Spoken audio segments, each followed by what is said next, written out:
Start off by giving all praises to Yahweh, by Hashem, Yahweh Shai, by Hashem, Rakakadesh. Double honors to the elders and apostles that taught me this truth. This is one Hamakah. She had been more righteous than I. Okay. I just wanted to do a quick one because I did a video a while back. What you say about my mama, and I used Tamar as an example of what it meant to be hypergamous or whatever, and unrighteous. But I was reading through the scriptures, and Tamar was considered a righteous woman. All right, so this right here lets you know. Let me just get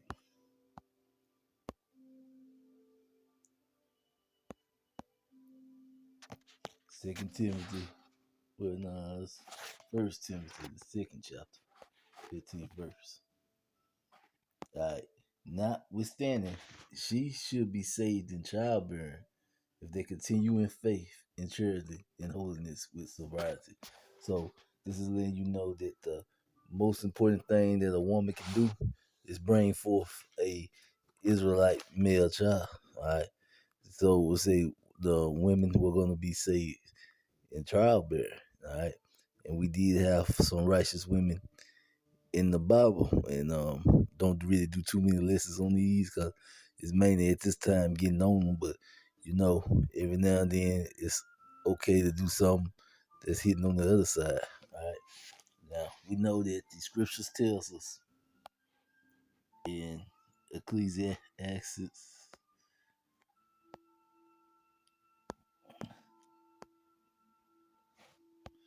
the 7th chapter, the 26th verse.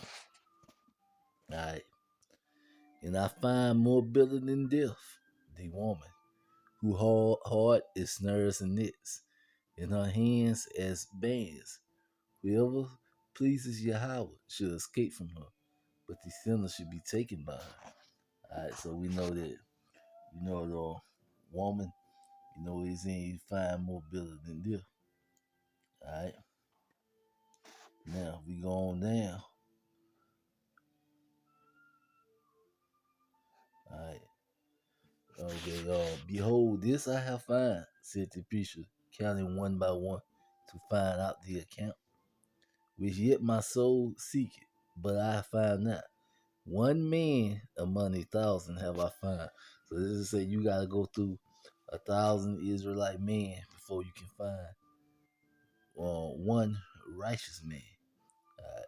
But a woman among all those have I not found. So this is saying if you count 1,000 women, you still won't get to a righteous woman. Not saying that it's not a righteous woman. It's just saying you gotta go through way more women before you find one. But there were righteous women all the time. All right, now let's go ahead and just get the account of what actually happened with Tamar. Let's see what started. I started here about the 8. And Judah said unto Onan, go into thy brother's wife and marry her and raise up seed to thy brother. All right. And Onan knew that the seed should not be his. And it came to pass when he went into his brother's wife, where he spilled it out on the ground, that he should give seed to his brother. So pretty much, this was saying, he slept with his brother's wife, but he didn't, ejaculate in her. He spilled it on the ground. And this thing which he did displeased the Lord, wherefrom he slew him also. Because, he said he slew him also, because he displeased the Lord. And I should have started the 7th verse. And Judah took a wife for his firstborn, who was named Tamar. And Judah's firstborn, was wicked in the sight of the Lord, and the Lord slew him. Right. So that's what happened to the firstborn, because he was wicked. Right. And Onan, didn't do what the Lord wanted him to do, was give seed for his brother. And the thing which he did displeased the Lord, wherein he was slain. Then said Judah to Tamar his daughter-in-law, remain a widow at thy father's house till Shelly my my son be grown. For he said, lest he pre-adventure he dies also, as his brethren did. And Tamar went and dwelled in her father's house. And so pretty much she was telling him to remain a widow until his son got grown. Right. In the process of time, the the daughters of Shalom, Judah's wives, died, and Judah was confronted, comforted, and went up into his. So pretty much it's saying Judah's wife and went up to his sheep herders to Timnah. He found his friend Harah and the Adamite. Right. So if I'm no, I'm really terrible with names, but I'm just gonna go through this anyway. And it was told to Tamar, saying, "Behold, thy father-in-law goes up to Timnah to shear his sheep." And she put on her widow's garments out from her, and covered her with a veil, and wrapped herself, and sat in an open place, which is by the way to Timnah. Right?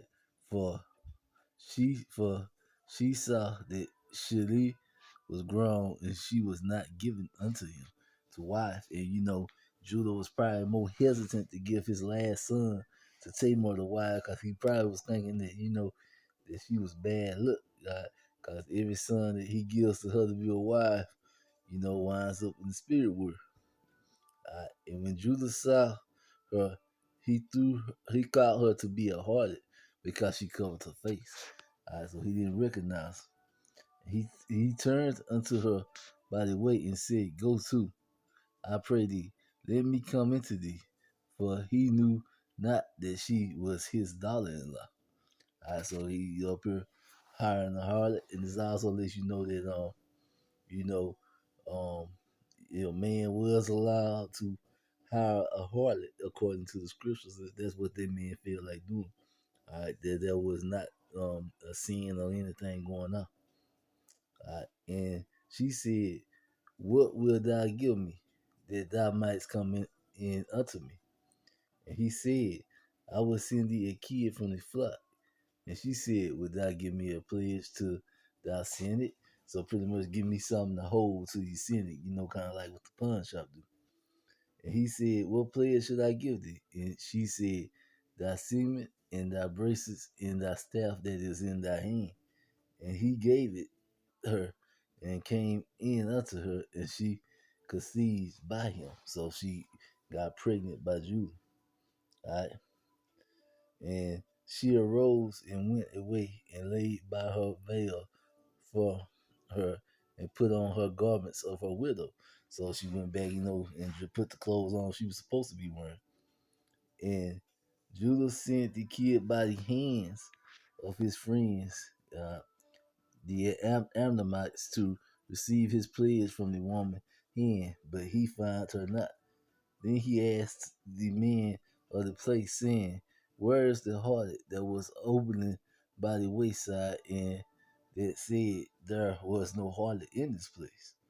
And he returned Judah and said, "I cannot find her." Also the men of the place said that there was no harlot in this place. And Judah said, "Let her take it to her, lest we be shamed. Behold, I send this kid, and thou hast not found her." So Judah was didn't want nobody to talk bad about him for not playing the harlot. But she was old, so he was a little upset that they couldn't find her. Right, and it came to pass about 3 months after that it was told to Judah, saying, "Tamar, thy daughter-in-law, has been found the harlot, and also, behold, she is with child by whoredom." And Judah said, "Bring her forth and let her be burnt." So Judah was gonna burn her at the stake, for what she did. And when she was brought forth, she sent to her father-in-law, saying, "By the men who these are, I am with child." And she said, discern, I pray thee, whose are these, the signet, the bracelet, and the staff?" All right. And Judah acknowledged them and said, "She have been more righteous than I." Alright, so she was more righteous because Judah had promised her, you know, a child from his seed line. So it was she ended up being more righteous than he was because she ensured that she brought forth a child out of Judah's seed line. And you know the scriptures don't say, but a lot of people believe. Let me go ahead. More righteous than I, because I have not given her to Shelah, my son, and he knew her again no more. And it came to pass in time of her travail that behold, twins were in her womb. And a lot of people believe these twins were the reincarnations of her of Judah's first two sons that died, but it ain't nothing to say that we can prove that. That's just what a lot of people think. All right. And it came to pass when she travailed that one day that one put out his hand and the midwife took and bound upon his hand a scarlet thread, saying, "This came out first." Right? So that letting you know who the oldest was, you know who gets the most rights or whatever. All right,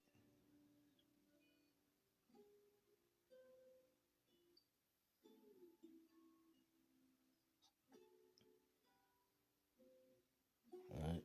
So them were the twins that she had. All right, and like I said, a woman is to be saved in childbirth. All right, so this um was a really righteous thing.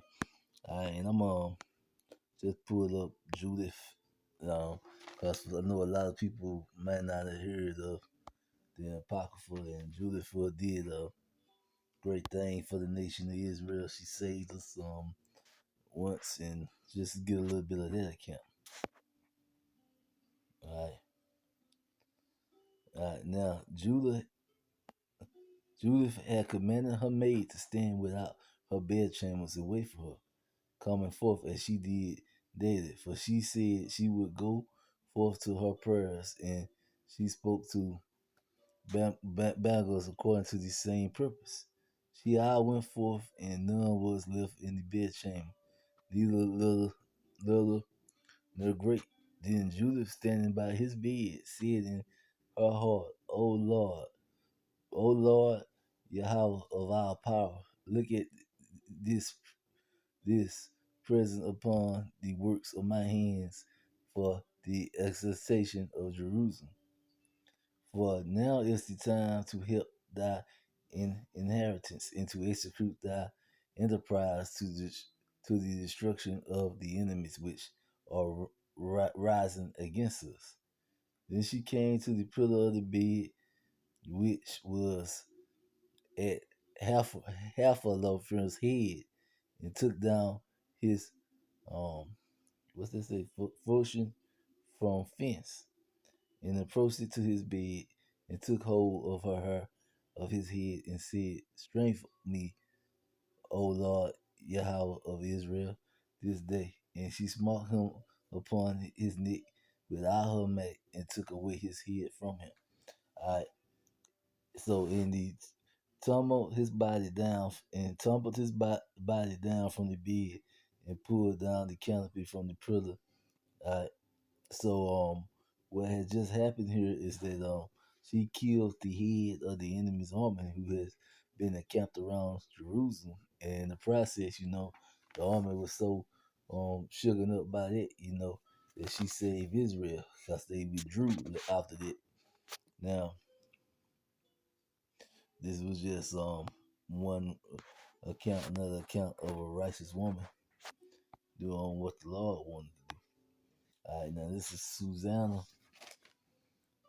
and I was just bringing these up because I know it's quite a few righteous women in the Bible, but the ones that people don't know about are the ones that's in the Apocrypha. All right, this is what happened to Susanna. All right, now I'm gonna start at the 19th verse.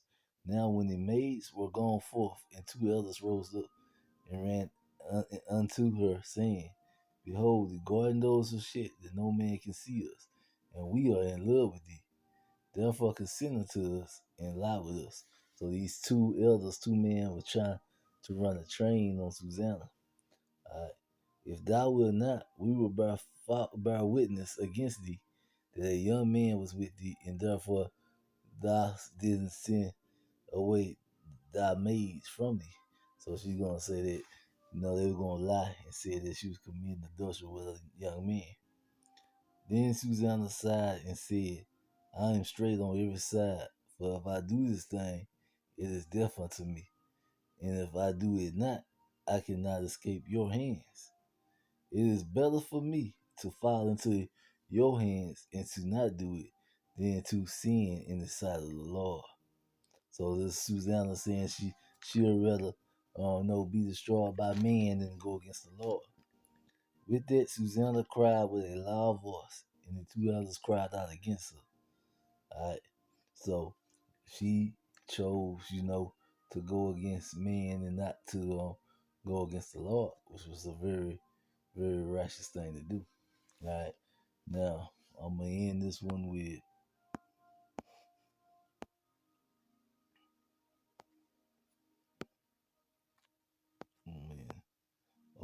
Proverbs, the 31st chapter, 10th verse. All right. Who can find a virtuous woman? For her price is far above rubies. All right. So it's letting you know that if you can find a woman who got it together, a righteous woman, her price is far above rubies. All right. Now, with that, I'm going to say, Shalom.